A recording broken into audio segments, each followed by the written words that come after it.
எல்லாருக்கும் தெரிந்த ஒரு சம்பவத்தை உங்களுக்கு நான் சொல்லிக் கொடுக்க போகிறேன். அதில் உள்ள சில ஆழமான விஷயங்களை உங்களுக்கு நான் சொல்லிக் கொடுக்க போகிறேன்.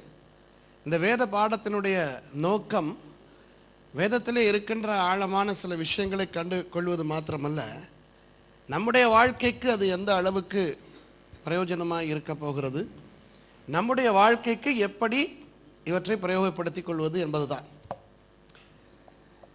நான் நமக்கு எல்லாருக்கும் தெரிந்த ஒரு பகுதியை உங்களுக்கு நான் மறுபடி ஞாபகப்படுத்தி அதற்குள்ளே புதைந்து கிடக்கும் சில ஆழமான ரகசியங்களை உங்களுக்கு நான் காண்பிக்க போகிறேன். ஓகேவா? எல்லாரும் சந்தோஷமாக இருந்து இந்த பாடத்தை படிப்போம். உங்களுக்கு தெரியும், நம்முடைய ஆண்டவர் இயேசு சோதிக்கப்பட்டார், அப்படி தானே? இயேசு சோதிக்கப்பட்ட கதையை உங்களிடத்தில் கேட்டால் எல்லாரும் சொல்லுவீர்கள், இயேசு எப்படி சோதிக்கப்பட்டார் என்று. ஞானஸ்நானம் எடுத்து முடித்த பிறகு அவர் 40 நாட்கள் உபவாசம் இருப்பதற்கு வனாந்திரத்துக்கு போனார். அப்பொழுது அவர் பிசாசினால் 3 தடவை சோதிக்கப்பட்டார். அந்த சோதனையிலே இருந்து அவர் வெளியே வந்தார் என்று. இதைத்தான் உங்களுக்கு நான் கற்றுக் கொடுக்க போகிறேன். ஆனால் உள்ளே மறைந்து கிடக்கும் அநேக விஷயங்களை உங்களுக்கு நான் காண்பிக்க போகிறேன். சரியா? இப்போ பாருங்கள், பிசாசு இயேசுவுக்கும் எதிரி, இயேசுவுக்கு முன்னிருந்த ஆதாம் முதல் இருந்த எல்லா மனிதர்களுக்கும் எதிரி, இன்றைக்கு எங்களுக்கும் அவன் தான் எதிரி. சரிதானே? சாத்தான் எங்களுடைய எதிரி. ஆனால் இந்த சாத்தான் ஒரு பெரிய திறமையான எதிரி அல்ல. அவனுக்கு நுட்பங்கள், சூட்சுமங்கள் எல்லாம் தெரியாது. அன்றிலிருந்து இன்று வரை ஒரே ஸ்டைலில் தான் அவன் நம்மை குழப்பத்தில் ஆழ்த்தி கொண்டிருக்கிறான். ஏவாளை எப்படி குழப்பினானோ அதே போலதான் இப்போ இருக்கிற விசாலாட்சியையும் குழப்புகிறான், ஃப்ளாரன்ஸையும் குழப்புகிறான், எலிசபெத்தையும் குழப்புகிறான். சரியா? அன்றைக்கு ஆதாம் எப்படி விழுந்தானோ அதே போலத்தான் இப்போ இருக்கிற ரோஷானும் ரொமேஷும் விடுகிறார்கள். அதே பிசாசு, அதே சூட்சுமங்கள், அதே டாக்டிக்ஸ். ஆனால் மனுஷனுக்கு தான் அறிவு வரமாட்டேன் என்கிறது. இன்னும் அந்த பழைய ஆயுதங்களை வைத்துக்கொண்டு பழைய விதத்திலேயே போராடுகிற பிசாசுக்கு எதிராக நிற்பது எப்படி என்று தெரியாமல். சரியா?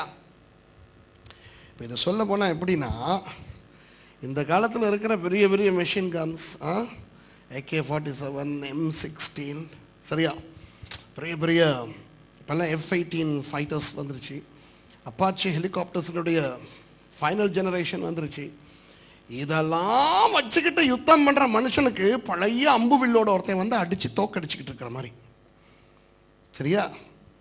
இந்த சாத்தான் என்ன செய்தான் என்றால், இயேசுவையும் அடிக்க வந்து இயேசுவையும் 3 தடவை அடித்தான்.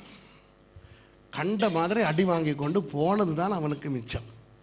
இப்போ நமக்கு பழைய ஏற்பாட்டு பக்தர்களுக்கு கிடைக்காத ஒரு பாக்கியம் கிடைத்திருக்கிறது. என்ன தெரியுமா?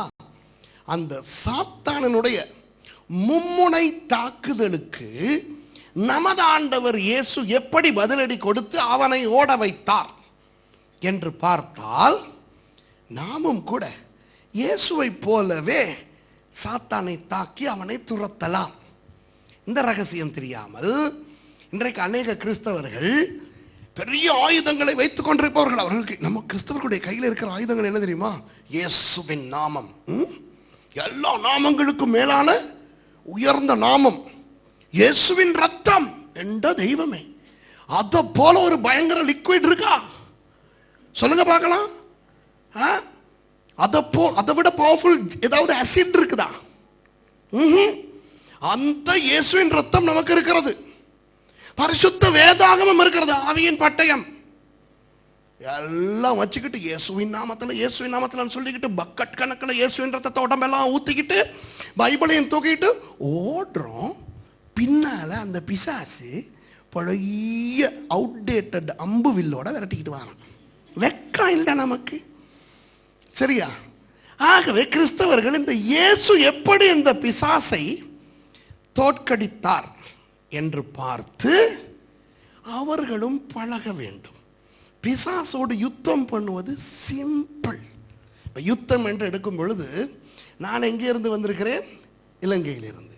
இலங்கையில் 30 வருஷ காலம் யுத்தம் நடந்த ஒரு நாடு. சரி, ஆகவே யுத்தங்களை பற்றி ஆவிக்குரிய ரீதியாகவும் நமக்கு தெரியும், பிரயோக ரீதியாக அனுபவ ரீதியாகவும் நமக்கு தெரியும். சரியா? ஆகவே இந்த யுத்தத்தை பற்றின சில விஷயங்களை உங்களுக்கு சொல்லுகிறேன், கேளுங்கள். இப்போ எதிரி எப்படி அடிப்பான், எந்தெந்த இடங்களுக்கு அவனுடைய ஆயுதங்கள் வந்து தாக்கும் என்று தெரிந்து கொண்டால் நாம் அந்த எதிரியினுடைய அந்த ஆயுதங்களிலிருந்து வருகின்ற அந்த தாக்குதல்களுக்கு முகம் கொடுத்து அவற்றை தடுக்கலாம். சரியா? 2 சொல்லுவாங்க. ஒன்று டிஃபென்ஸ், அடுத்தது ஒஃபென்ஸ். ஓகே, நாங்கள் டிஃபெண்ட் பண்ணிக்கணும். முதலாவது எதிரி நம்மை தாக்கும் போது அந்த தாக்குதல்கள் நம்மை படாதபடிக்கு நாம் நம்மை பாதுகாத்து கொள்ள வேண்டும். பாதுகாத்து கொண்டே இருந்தால் போதாது, அவன் அடித்துக்கொண்டே இருப்பான். ஆகவே பாதுகாத்து கொண்டு இருக்கின்ற நாம், டிஃபெண்ட் பண்ணி கொண்டிருக்கின்ற நாம், from a defensive point we need to become offensive. நாங்கள் அடிக்க ஆரம்பிக்கணும். நாம் அடித்தால் சடல் அடியாக இருக்க வேண்டும். சரிதானே? சும்மா ஒரு ஆயுதம் இருக்கிறது என்று சொல்லி ஒரு AK-47 ஃபுல்லி லோட் பண்ணி 40 ரவுண்ட்ஸோட கொடுத்துட்டான்ட்டு அதை தூக்கிட்டு டக்க டக்க டக்க டக்க டக்க டக்க சுட்டா எதிரி பார்த்துக்கிட்டுருவான், எங்கடி சுடுற அப்படின்ட்டு. சரியா?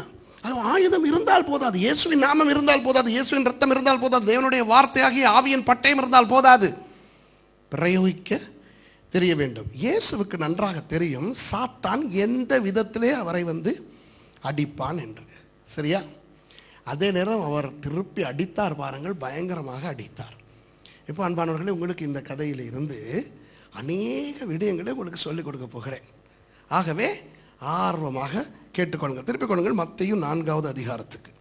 மத்தேயு 4வது அதிகாரம் 1வது வசனத்தை முதலாவது வாசிப்போம். வாசிங்க பார்க்கலாம்.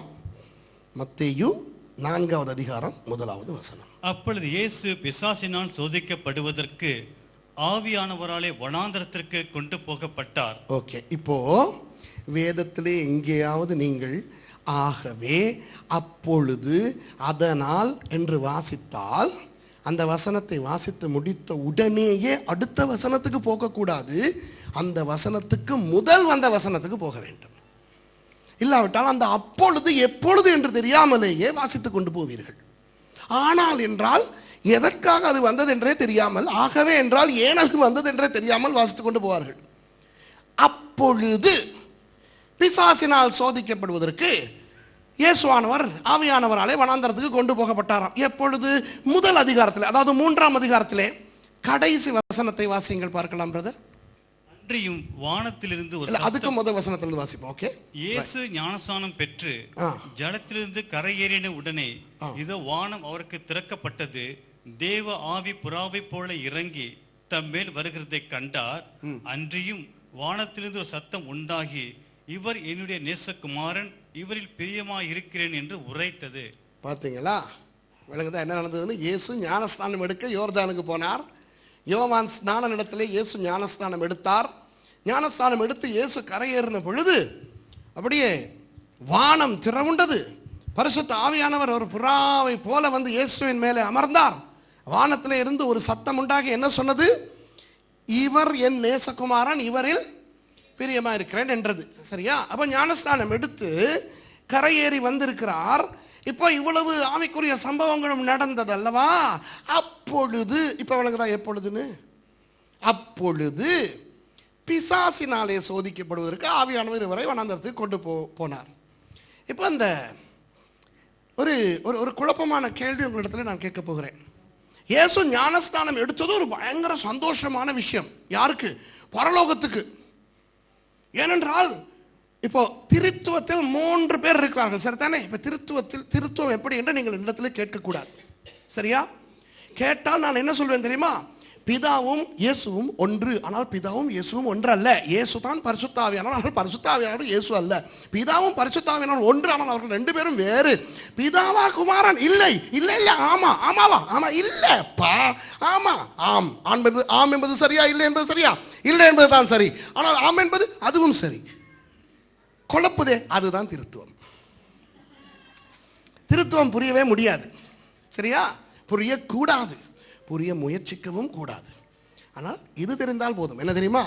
திருத்துவத்தில் 3 பேர், 3 தெய்வங்கள் அல்ல, மும்மூர்த்திகள் கிடையாது நமக்கு, ஒரே தேவன், 3 பேர். அதிலே பிதாவும் பரிசுத்த ஆவியானவரும் பரலோகத்தில். இப்போ குமாரன் இங்கே வந்து என்ன செய்து விட்டார்? ஞானஸ்நானம் எடுத்து விட்டார். எடுத்தவுடன் பரிசுத்த ஆவியானவருக்கு பரலோகத்தில் இருக்க முடியவில்லை. ஐயோ நான் போறேன் கீழே என்று பயங்கரமான வேகத்தோடு வந்து உட்கார்ந்தார் இயேசு மேலே. அதை பார்த்த மத்தேயு எழுதுகிறார், புறாவை போல. புறா வரல, ஓகே, பாவம் அவங்களுக்கு தெரிஞ்சது புறா தான் இப்படி வர்றது. ஆகவே புறாவை போல வந்து அமர்ந்தார் என்று பார்க்கிறோம். இயேசு 30 வயதிலே ஞானஸ்நானம் எடுத்தார். ஏனென்றால் யூத கலாச்சாரத்தின்படி ஒரு பையன் 30 வயதில் தான் வீட்டை விட்டு தனியாக போகக்கூடிய அந்த பருவத்தை அடைகிறான். சரியா? அப்போ இயேசு 30 வயது வரை அந்த கலாச்சாரத்தின் அந்த சட்ட திட்டங்களுக்கு அமைய தன்னுடைய வீட்டிலே அடங்கியிருந்து விட்டு 30வது வயதில் அவர் புறப்பட்டு போய் ஞானஸ்நானம் எடுத்து விட்டார். இப்போ பரிசுத்த ஆவியானவர் வந்து அவர் மேலே அமர்ந்தவுடன் பிதாவுக்கு பெரிய சந்தோஷம். இப்போ அவருக்கும் சந்தோஷம், பாவம் அவரும் அதை பரலோகத்தை விட்டு வந்துவிட்டால் அங்கே யார் இருப்பா. ஆகவே அவர் சிங்காசனத்திலேயே அமர்ந்து கொண்டு அங்கே இருந்து சத்தம் போட்டு சொல்லுகிறார், இவர் என் நேசகுமாரன், இவரில் பிரியமா இருக்கிறேன். இப்போ பிதா யாருக்கு பேசினார்? இப்போ இது பைபிள் ஸ்டடின்னு கேள்விப்பட்டேன், அப்படி தானே? இது பிரசங்கம் இல்லை, இது சர்ச் சர்வீஸ் கிடையாது. ஆக பைபிள் ஸ்டடினா நீங்களும் பேசணும், சரியோ பிள்ளையோ ஏதாவது ஒன்று சொல்லி ஆகணும். ஓகேயா? சரி, பிதா யாரோடு பேசினார்? எல்லாரோடும் பேசினார், இயேசுவை தவிர, அப்படிதானே? என்ன சொன்னார்? இவர் என் நேசகுமாரன், இவரில் பிரியமா இருக்கிறேன். அப்போ இவர் என் நேசகுமாரன் என்று அவரை பார்த்து பேசியிருப்பாரா? இல்லை. அப்போ யாருக்கு சொன்னார்? அந்த இடத்துல கூடியிருந்தவர்கள், தேவதூதர்கள், பிசாசுகள், யாருக்கெல்லாம் கேட்குதோ அவங்களுக்கெல்லாம் இவர் என்னுடைய நேசகுமாரன், இவரில் பிரியமா இருக்கிறேன். ஓகேயா? ஆனால் ஒரு பிரச்சனை ஒன்று இருக்குதே பிரதர். லூக்காவுக்கு போங்க பார்ப்போம். லூக்கா 3வது அதிகாரம் இதே சம்பவத்தை சொல்லும் பொழுது 22வது வசனத்திலே ஒரு வித்தியாசமான ஒரு விஷயம் வருகிறது. லூக்கா 3வது அதிகாரம் 22வது வசனம் வாசிங்க பிரதர். பரிசுத்த ஆவியானவர் ரூபம் கொண்டு புறாவை போல் அவர் மேல் இறங்கினார். வானத்திலிருந்து ஒரு சத்தம் உண்டாகி, நீர் என்னுடைய நேசகுமாரன், உம்மில் பிரியமாயிருக்கிறேன் என்று உரைத்தது. இங்க பாருங்க, லூக்கா சொல்லுகிறார் பிதா யாரோடு பேசி இருக்கிறார்? இங்கே இயேசுவோடு. நீர் என் நேசகுமாரன், உம்மில் பிரியமா இருக்கிறார். அப்ப மற்றவங்களோட பேசல. மத்தேயு என்ன சொல்லுகிறார்? இயேசுவோடு பேசல, மற்றவங்களோட தான் பேசினார். இந்த 2 பேர்ல யாரோ பொய் சொல்றான். உண்மையா இல்லையா? உங்களுக்கு விளங்குதா? சப்ஜெக்ட் ஒன்னா இருக்கலாம், நேசகுமாரன் பிரியமா இருக்கிறேன், ஓகே. கொஞ்சம் இருங்க, யாருக்கு சொன்னது? பிதா சொன்னார், ஓகே. யாருக்கு சொன்னார்? மத்தேயுவின் கூற்றின்படி பிதா இயேசுவுக்கு சொல்லவில்லை, மற்றவர்களுக்கு சொன்னார். ஆனால் லூக்கா சொல்லுகிறார் இயேசுவுக்கு தான் சொன்னார் என்று. எத்தனை பேர் இதை வாசித்து குழம்பி இருக்கிறீர்கள்? இல்லை, இன்னைக்கு தான் காண்றேன், வாசிச்சிருக்கிறேன், ஆனால் இன்னைக்கு தான் காண்றேன்னு சொல்றாங்க. கையை தூக்குங்க பார்க்கலாம். ஒருத்தர், மற்றவங்களுக்கெல்லாம் முந்தைய தெரியுமோ?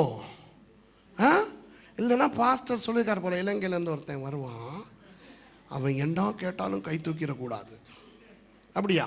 இல்லை, உண்மையை சொல்லுங்க பாப்பா. இன்னைக்கு தான் இதை கவனிக்கிறேன்னு சொல்கிறவங்க கையை தூக்கி காட்டுங்க. இதில் ஒரு பெரிய வண்டர்ஃபுல், இதில் ஒரு ஆவிக்குரிய சத்தியம் இருக்கிறது. 2 பேருமே உண்மை பேசுகிறார்கள், 2 பேருமே உண்மை சொல்லுகிறார்கள். என்ன நடந்தது தெரியுமா? இப்போ நான் ஒரு பைபிள் காலேஜ் பிரின்சிபலாக இருக்கிறேன். என்னுடைய மாணவர்கள் படித்தெல்லாம் முடித்த பிறகு ஒரு தீசிஸ் எழுதுவார்கள். அந்த தீசிஸ் எல்லா ஆசிரியர்களும் திருத்தி விட்டு கடைசியாக என்னிடத்துல தான் வரும். இப்போ நான் அதையெல்லாம் போட்டுவிட்டு நான் தான் அவர்களுக்கு அது ஃபர்ஸ்ட் கிளாஸ் ஆனர்ஸா இல்லை செகண்ட் கிளாஸ் அப்பர் டிவிஷனா லோவர் டிவிஷனா எல்லாம் போடுறது. இப்போ அந்த குறிப்பிட்ட நாளிலே நான் அதையெல்லாம் பார்த்து விட்டு வைத்திருப்பேன். எனக்கு தெரியும், இவருக்கு honours second class upper division கிடச்சிருக்கு, இவருக்கு லோவர் டிவிஷன் கிடச்சிருக்கு எல்லாம். அப்போ அடுத்த முறை அவன் பசங்களோட போயிட்டு நான் சந்திக்கும் போது நான் சொல்லுவேன், இங்கே வா, செகண்ட் கிளாஸ் அப்பர் டிவிஷன் எடுத்துட்டேன், வெல்டான். இன்னொரு ஆளை பார்த்து சொல்லுவேன், குமார் இங்கே வா, நான் உனக்கிட்ட எதிர்பார்த்தேன், நீ ஒரு அப்பர் டிவிஷன் எடுப்பேன், லோவர் டிவிஷன் தான் எடுத்துருக்கிற, மாஸ்டர்ஸ் யாவது ஒழுங்காக செய், ஓகே. இப்போ எல்லா ஸ்டூடெண்ட்ஸுக்கும் நான் சொல்லுவேன் தனிப்பட்ட ரீதியாக, உனக்கு இப்படி ஒரு ஒரு ஒரு ஒரு பட்டம் கிடைத்திருக்கிறது அப்படின்னு. அது அவர்களுக்கு நான் தனியாக சொல்வது. ஆனால் பட்டம் அளிப்பு விழா என்று ஒன்று வரும். அந்த விழாவில் நான் என்னுடைய ஒஃபிஷியல் கவுன் போட்டுக்கிட்டு, இவங்களும் அவங்களுக்குரிய ஒஃபிஷியல் கவுன் போட்டுக்கிட்டு, ஃபேக்கல்ட்டி எல்லாம் ஸ்டேஜில் இருப்போம். பேர் கூப்பிடும்போது வந்து சட்ட ரீதியாக நான் அவர்களுக்கு அந்த டிகிரியை கொடுக்கும்போது மற்றவர்களுக்கு அறிய தருவேன். இந்த நபர் இளநிலை பட்டமோ முதுநிலை பட்டமோ அதற்குரிய இந்த தகுதியை, இந்த கௌரவ பட்டத்தை பெற்றுக்கொள்ளுகிறார். புரியுதா? தனிப்பட்ட ரீதியாக சொல்லுவது ஒன்று, பகிரங்கமாக சொல்லுவது இன்னொன்று. ஆண்டவர் பிதாவுக்கு எவ்வளவு சந்தோஷம் வந்தது என்றால், இயேசு ஞானஸ்நானம் எடுத்து கரை ஏறின உடனே பரிசுத்த ஆவியானவர் வந்து அவர் மேலே அமர்ந்தவுடன் பிதா மேலே இருந்து இயேசுவை பார்த்து சொல்லுகிறார், வாவ் இயேசுவே, நீர் என்னுடைய நேசகுமாரன், உம்மில் பிரியமாயிருக்கிறேன். சொல்லி மறுகணமே மற்றவெல்லாம் கேட்கறியா, இவர் என்னுடைய நேசகுமாரன், இவரில் பிரியமாயிருக்கிறேன், இப்படி சொன்னார். இப்ப விளங்குதா? Double confirmation. இதை விட கொஞ்சம் எக்ஸைட்மெண்ட் காட்டி இருக்கணுமே. ஒரு சந்தோஷம் கிடையாது. கையெல்லாம் தட்டல, இந்த முகங்களை பார்த்தா இயேசு வந்து விட்டார் அந்த மாதிரி இருக்குது. கவனிங்க, இதை ஏன் சொல்கிறேன் தெரியுமா? இதுதான் உங்களுக்கும்.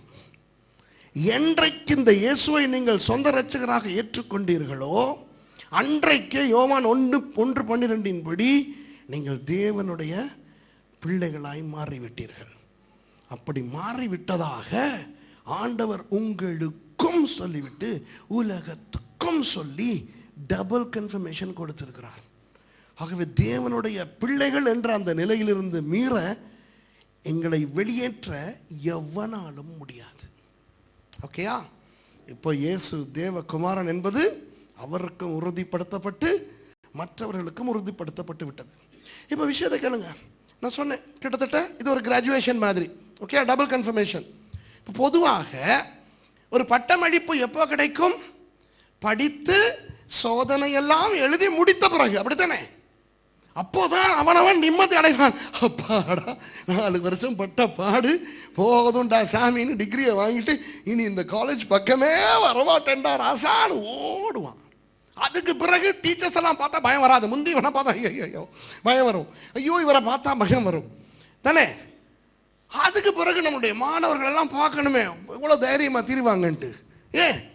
முடிஞ்சு டிகிரி வாங்கிட்டான்ல, விளங்குதா? இப்போ இயேசு இப்போ ஞானஸ்நானம் எடுத்து புறா, அதாவது ஆவியானவர் வந்து விட்டார், பிதா டபுள் கன்ஃபர்மேஷன் கொடுத்து விட்டார். இப்போ என்ன செய்யணும்? இயேசு போய் பிசாசை துரத்தணும், நோயாளிக்கு சுகம் கொடுக்கணும், செத்தவனை எழுப்பணும், இல்லையா?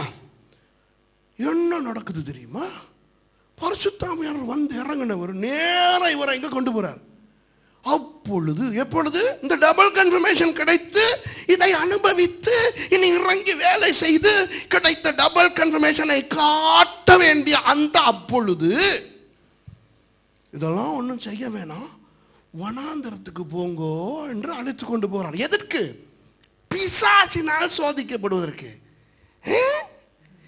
சோதிக்கிறதுக்கு ஒரு விவஸ்தை இருக்கக்கூடாது. கமான். இப்போ எங்களுடைய பைபிள் காலேஜில் தியாலஜிக்கல் செமினாரில் படிக்கிறவங்களுக்கு எக்ஸாம் வைக்கிறது நாங்க. இலங்கை ஒரு பௌத்த நாடு. நாங்கள் எல்லாம் கற்றுக் கொடுத்து விட்டு கடைசியிலே பட்டமும் கொடுத்து விட்டு யாரும் போகக்கூடாது, எல்லாம் அங்க போய் இரு. ஒரு பௌத்த மதகுரு வந்து உனக்கிட்ட கேள்வி கேட்க போறாங்கன்னா எப்படி இருக்கும்? யோசிச்சு பாருங்க. பௌத்த மதகுருவா? அந்த ஆளுக்கும் கிறிஸ்தவத்துக்கும் என்ன சம்பந்தம்னு யோசிக்க மாட்டாங்க. இப்போ இயேசு யார்? தேவகுமாரன், தேவன். இயேசு தேவன், அப்படித்தானே? அவர் மனுஷனாய் வந்தாலும் அவர் தேவன். அவரை சோதிக்க எவனுக்காவது முடியுமா?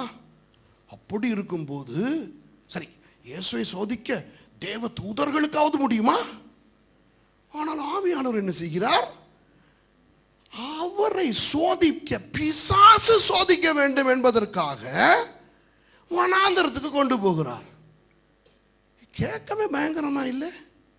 ஏன் என்று தெரியுமா உங்களுக்கு? சொல்லுகிறேன் கேளுங்கள். நம்முடைய ஆண்டவர் ஒரு வீராதி வீரர். அதுக்காக ஆமேன்னு சொல்லுங்களேன். உங்க ஆண்டவர் பத்தி தானே சொல்றேன். உங்கள் ஆண்டவர் யாரு? வீராதி வீரர், சூராதி சூரர், அண்ட சராசரங்களை உண்டாக்கிய சர்வ வல்ல தேவன். அவரை போல யாருமே கிடையாது.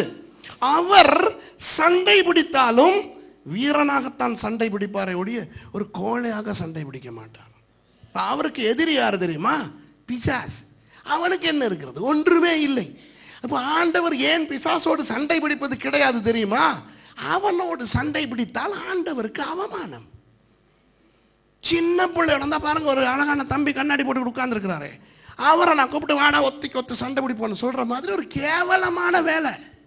நான் சண்டைக்கு யாரை இழுக்கணும்? இந்த டொக்கு டொக்குன்னு தட்டிக்கிட்டு இருந்தாருங்க, எனக்கு குச்சி 2 வச்சுக்கிட்டு அவரை கூப்பிடணும், வாட்டி என்னோட சண்டை பிடிக்கணும். அப்போ தான் அவர் வந்து பட்டு பட்டுன்னு என்ன தலையில் வச்சுட்டு போவார் இல்லையா? ஒரு ஒரு ஸ்டாண்டர்ட் இருக்கணும். நம்முடைய ஆண்டவர் சர்வ வல்லவர். பிசாசோடு போய் சண்டை பிடிப்பாரா? இல்லை. இப்போ இயேசு இந்த ஞானஸ்தானம் எடுத்து இன்னும் 3.5 ஆண்டுகளில் அவர் சிலுவையிலே மரித்து சாத்தானை முழுமையாக தோல்வி அடைய செய்ய போகிறார். இது தெரியும். ஆனாலும் ஆண்டவருக்கு அது கொஞ்சம் ஒரு அவமானம் மாதிரி.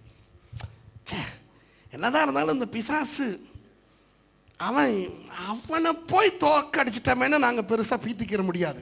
ஆகவே அவனுக்கு ஒரு சந்தர்ப்பத்தை கொடுப்போம். என்னத்துக்கு?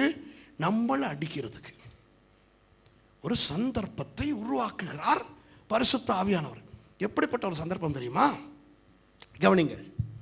வனாந்தரத்துக்கு கொண்டு போனார் என்று சொல்லப்பட்டிருக்கிறது அல்லவா? எந்த வனாந்தரம் என்று சொல்லப்பட்டில்லை தானே? வனாந்தரம் என்று சும்மா தானே சொல்லப்பட்டிருக்கிறது.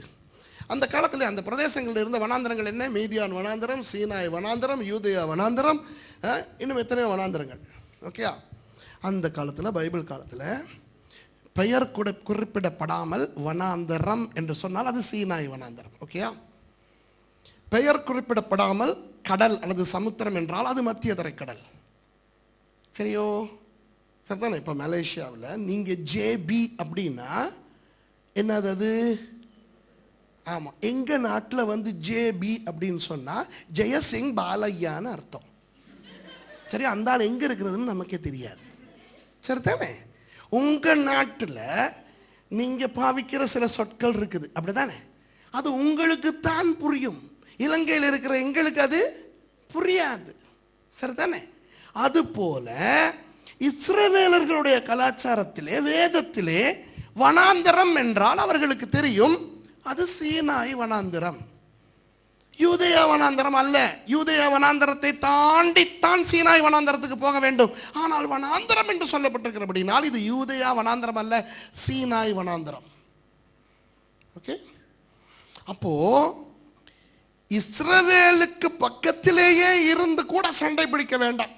இஸ்ரவேலை விட்டு வெளியே போய் யாருமே இல்லாத பயங்கரமான கடுமையான ஒரு நிலப்பரப்பை கொண்ட சீனாய்க்கு இயேசுவை போக வைத்து அங்கே வைத்து பிசாசி வரை அடிப்பதற்கு சந்தர்ப்பம் ஏற்படுத்தி கொடுக்கிறார் பரிசுத்த ஆவியானவர். புரியுதா? அங்கே போய் 40 நாட்கள் இயேசு உபவாசம் இருக்க வேண்டும். 40 நாட்கள் உபவாசம் இருக்கும் பொழுது அந்த சீனாய் வனாந்தரத்துக்கு போய் அப்படியே உடம்பில் இருக்கின்ற அவ்வளவு பலனும் சக்தியும் இல்லாமல் போகும். சரியா? பயங்கரமான ஒரு சூழ்நிலை உருவாகும். நான் அந்த இடங்களுக்கு போய் ஆராய்ச்சிகள் செய்தவன் என்றபடினால் அதை உங்களுக்கு சொல்ல விரும்புகிறேன். நீங்கள் புரிந்து கொள்ள வேண்டும். இல்லை நீங்கள் நினைப்பீங்க இந்த ஆளுக்கு என்ன தெரியும் அப்படின்ட்டு. நான் அந்த இடத்துக்கு போயிட்டு ஆராய்ச்சி பண்ணினவனால உங்களுக்கு சொல்கிறேன். சரியா? அப்படியே அந்த காலெல்லாம் வெடிக்கும். பாதணிகள் அணிந்திருந்தாலும் காலெல்லாம் வெடிக்கும். டீஹைட்ரேஷன் பயங்கரமாக இருக்கும். சரியா? வாயெல்லாம் ஒட்டும், பலனே இருக்காது. அப்படியே சரீர ரீதியாக ஒரு ஜடம் போல ஆகிவிடுவார்கள் 40 நாள் உபவாசம் இருந்தால். இதற்கு முன்னர் 2 பேர் அப்படி இருந்தார்கள். மோசே, அடுத்தது எலியா, அதே சீனாயிலே. இப்போ 3வதாக இயேசுவை பரிசுத்த ஆவியானவர் அங்கே கொண்டு போகிறார். சரீர ரீதியாக ஒரு மனுஷன் உயிர் வாழும் பொழுது எந்த அளவுக்கு நோய்வாய்ப்படாமல், ஓகே, நோய்வாய்ப்படாமல் எந்த அளவுக்கு பலவீனமாக்க முடியுமோ அந்த அளவுக்கு பலவீனமாக்கிவிட்டு பிசாசே வந்தாடி. அதுதான் நோக்கம். இப்போ புரியுதா உங்களுக்கு? ஹலோ, விளங்குதா? அப்படி இப்ப பிசாசு அங்கிருந்து அப்படின்னாலும் விழுகிற லெவலுக்கு வந்த பிறகு இவர் சண்டை பிடிச்சி வெத்துனா இவர் வீரன். இதுதான் நம்முடைய ஆண்டவர். இப்ப விளங்குதா உங்களுக்கு? வாசிங்க ஐயா 1வது வசனத்தை மறுபடி. அப்பொழுது இயேசு பிசாசினால் சோதிக்கப்படுவதற்கு ஆவியானவரை வனாந்தரத்திற்கு கொண்டு போகப்பட்டார். அவர் இரவும் பகலும் 40 நாள் உபவாசமாய் இருந்த பின்பு அவருக்கு பசி உண்டாயிற்று. இரவும் பகலும் 40 நாட்கள் உபவாசம் இருந்த பின்பு அவருக்கு பசி உண்டாயிற்று என்று சொல்லப்பட்டிருக்கிறது அல்லவா? அது உண்மையாக விளங்க வேண்டும் என்ன சொல்லி இருக்கிறது என்று. அப்படி அல்ல, அது நமக்கு புரிகிறபடி அல்ல. உபவாசம் இருக்கும் போதே பசிக்கும், சரியா? ஆனால் நம்முடைய மூளை எப்படி அமைக்கப்பட்டிருக்கிறது தெரியுமா? என்னதான் பசி வந்தாலும் சாப்பிடுவதற்கு இன்னும் 40 நாள் இருக்கிறது என்றால் அந்த பசியை மூளை மனம் தாங்கும், சரியா? இப்போ ஒரு உதாரணத்தை சொல்கிறேன், கேட்டுக்கிறேங்க. இப்போ நான் எங்கள் பெண்ணாங்கிலேருந்து வந்தேன். பெண்ணாங்கிலேருந்து பஸ்ஸில் ஏற்றி விட்டாங்க. முந்தின நைட் ஏற்றி விட்டாங்க. நேற்று காலைல தான் வந்து சேர்ந்தேன், சரியா?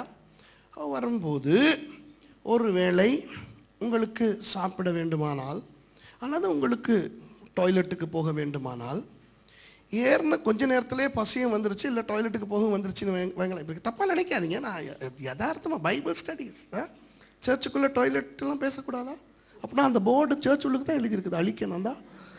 நான் போயிட்டு பிரதர்கிட்ட கேட்டேன், எங்கே இருக்குது டாய்லெட்? நின்றா இருக்கு. அப்போ சர்ச் உள்ளுக்கு எழுதி போட்டுருக்கக்கூடாது. இருக்கிறனால நான் பார்த்தோன்னே ஞாபகம் வந்துச்சு சொல்கிறேன். அப்போ ஏற்றி விட்டுட்டாங்கடாப்பா, ஐயோ என்ன செய்யறது, சரி அப்படின்னு அப்படி இருந்துட்டு வரலாம், ஓகே, தாங்கும். ஆனால் கேஎல்லுக்கு வந்துருச்சு, இந்த நீட்ட பில்டிங் எல்லாம் தெரிய ஆரம்பிக்குது தானே. அந்த நேரத்தில் தான் ஆவி ஆத்துமா சரினா எட்டம் போடுறோம். ஏன் தெரியுமா? வந்துட்டோம், ஆனால் இன்னும் வரலையே, ஏன் இவன் நிப்பாட்டுறான்? இல்லை விளங்குதா? அந்த உயரமான 2 பில்டிங்கை கண்டுட்டேன்னா வந்துட்டேன் தானே, இன்னும் ஏன் இவன் வேகமாக ஓட்டிக்கிட்டு போகிறான்? யோ, நான் டாய்லெட்டுக்கு போறேன் ஐயா, அதுக்காக அவன் நடு ரோட்டில் நிப்பாட்ட முடியும்? விளங்குதா? அந்த கடைசியில் நீங்கள் பாருங்கள், நீங்கள் எங்கேயாவது போயிட்டு இந்த மாதிரி அவசரமாக டாய்லெட்டுக்கு போறதுக்கு இல்லைன்னா சாப்பிட இருக்குன்ட்டு நீங்கள் பொறுத்துக்கிட்டே வர, ஆனால் வீட்டு கதவை திறந்த பிறகு அங்கே நடந்து பாத்ரூமுக்கு போகிற கொஞ்சம் இருக்கு. ஐயோ இல்லை, நான் சொல்கிறது உண்மையா பொய்யா? அந்த கொஞ்சம் படுற பாடு இருக்கே, செங்கடலையே கடந்துடலாம் அதை விட. உண்மைதானே? இதுதான் சைக்காலஜி, இதுதான் மனோவியல். இயேசுவுக்கு தெரியும் 40 நாட்கள் உபவாசம் இருக்க போகிறோம், சாப்பாடு கிடைக்காது என்று. ஆகவே பசி வந்தாலும் அதை கணக்கில்லை. ஆனால் 40 நாட்கள் முடிந்து விட்டது, உபவாசம் முடிந்து விட்டது, இப்போ சாப்பிடலாம். ஆனால் இயேசு ஒரு வேலை செய்தார், நான் இருந்தால் செய்திருக்க மாட்டேன். இப்போ நான் தான் அந்த இடத்துல இருந்தேன்னு வைங்களேன். ஒரு 37வது நாள் நான் மெதுவாக சீனாயை விட்டு நடக்க ஆரம்பிச்சிருவேன். எப்படி? கணக்கா 40வது நாள் உபவாசம் முடிக்கும் போது இட்லி கடைக்கு முன்னால நிற்கிறதுக்கு. முடிச்ச உடனே கொண்டாராசா இட்லியா, அதான் டெக்னிக்கு. இது இயேசுவுக்கு தெரியல. அவரு 40 நாளும் அங்கே இருந்துவிட்டு உபவாசத்தை முடிச்சிட்டாரு. இப்ப சாப்பிடுறதுக்கு இடம் இல்லை, சாப்பிட முடியும், சாப்பிட இடம் இல்லை, சீனாய் வனாந்தரம். இனி அந்த பசியோடு அவர் பெயர்செபா வரை சீனாயை தாண்டி வந்து அப்படியே நெகேவ் பாலைவனத்தை தாண்டி யூதேயா பாலைவனத்துக்குள்ள வந்து சீனாய் பாலைவனத்தை தாண்டி நெகேவ் பாலைவனம் வந்து அதை தாண்டி யூதேயா பாலைவனத்தையும் தாண்டி பெயர்செபா வரணும். என்ற தெய்வமே, பார்த்தீங்களா? அதுதான் இந்த 2வது வசனத்தின் அர்த்தம். 40 நாட்கள் அவர் உபவாசித்து முடித்த பிறகு அவருக்கு பசி உண்டாயிற்று. அந்த நேரத்திலே எப்படி பசி என்றால் அது சும்மா அந்த நமக்கு தெரிந்த பசி அல்ல. காலெல்லாம் வெடித்து வயிறெல்லாம் உள்ளே போய் உடம்பெல்லாம் நீர் சத்து இல்லாமல் போய் பலனே இல்லாமல் வியர்க்க கூட தண்ணீர் இல்லாத ஒரு சூழ்நிலை, சரியா? உடம்பு உதடெல்லாம் அப்படியே வெடிக்கும்.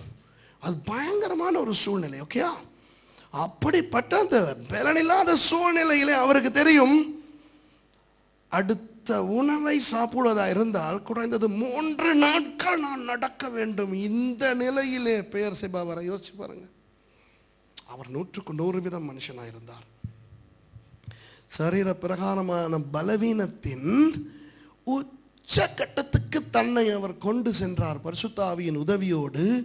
இப்போ பிசாசு என்னை அடிக்கட்டும் என்று சொல்லுவாருக்கு. பாருங்க, உண்மையாகவே நம்முடைய இயேசு ஒரு வீரர் தானே. ஆமென். அந்த நேரத்தில் பிசாசு வந்தா இல்லையா, எவ்வளவு கோலை தெரியுமா, ஸ்மார்ட்டே இல்லை, கேவலம். அந்த நேரத்தில் பிசாசு மாத்திரம் கொஞ்சமாவது நடந்தாலும் ஒரு காலத்தில் பரலோகத்தில் தேவதூதனா இருந்தவன் தானே, அந்த மதிப்புக்காவது சொல்லியிருக்கலாம், வேண்டாம் ஆவியானவரே கொஞ்சமாவது அவருக்கு தெம்பு இருக்கும் பொழுது போகிறேன். இல்லை, வந்துட்டான், இதுதான் சான்ஸ்னு அடிக்க வந்துட்டான். வந்தான் கிட்ட, வந்தாலும் அடிக்க பயம். உண்மை தானே, என்ன இருந்தாலும் அவனுக்கு தெரியல இது யாருன்னு. பலவீனமா இருக்கிறார், ஆனா அவர் அப்படின்னாருன்னா நாம அவுட்டு. ஆகவே ஐடியா பண்ணுகிறான். ஓகே, டபுள் கன்ஃபர்மேஷன் கிடைச்சது. 40 நாட்களுக்கு முன்னர் டபுள் கன்ஃபர்மேஷன். என்ன டபுள் கன்ஃபர்மேஷன்? நீ நேசகுமாரன், இவர் நேசகுமாரன். ஓகே, நேசகுமாரன் தானே, ரைட். உடனே அவன் சொல்றான், ஒரு ஐடியா கொடுக்குறான். பாருங்க, வாசிங்க. அப்பொழுது சோதனைக்காரன் அவரிடத்தில் வந்து, நீர் தேவனுடைய குமாரனே யானால் இந்த கல்லுகள் அப்பங்களாகும்படி சொல்லும் என்றான். சிம்பிள். அவன் என்ன தெரியுமா சொல்றான்? எக்ஸ்கியூஸ் மீ இயேசுவே, ஹாய், நல்லா இருக்கீங்களா? ஓகே, ஹாய், என்ன பிரச்சனை ராசா? நீ தேவனுடைய குமாரன் அல்லவா? 40 நாட்களுக்கு முன் நானும் கேட்டுக்கொண்டிருந்தேன். எப்படி சொன்னார் பிதா? உமக்கும் சொல்லிவிட்டு எங்களுக்கும் கேட்க சொன்னார், நீர் தேவகுமாரன். அப்ப இயேசு சொல்லியிருப்பார், ஆமா, இப்ப உனக்கு என்ன பிரச்சனை? இப்ப அது அப்படி இருக்கிறபடியினால் ஒரு ஐடியா தருகிறேன் நாதா. இந்த கல்லுகளை அப்பமாக்க உமக்கா வல்லமை இல்லை, அப்பமாக்கி சாப்பிடுவேன், உண்மை பார்க்கவே எனக்கு கஷ்டமா இருக்கிறது ஐயா. இதுதான் அவன் ஐடியா. இல்லைங்கதா? சரி, இந்த சாத்தான் இயேசுவுக்கு கொடுத்த இந்த ஐடியா நல்ல ஐடியாவா கெட்ட ஐடியாவா?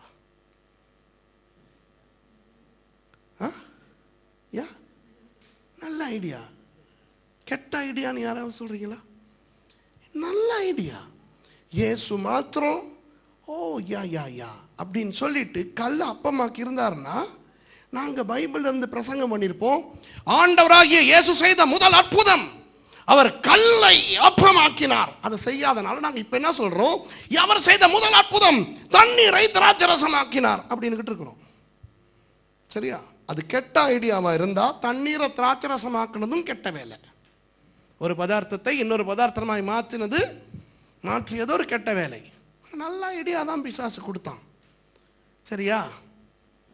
சூப்பர் ஐடியா, டைம்லி அட்வைஸ், சரியான நேரத்துக்கு சரியான ஐடியா. இயேசு என்ன சொல்றாரு? அதற்கு இயேசு பிரத்யுத்தரமாக, மனுஷன் அப்பத்தினாலே மாத்திரமல்ல தேவனுடைய வாழ்ந்து புறப்படுகிற ஒவ்வொரு வார்த்தையினாலும் பிழைப்பான் என்று எழுதியிருக்கிறதே என்றார்.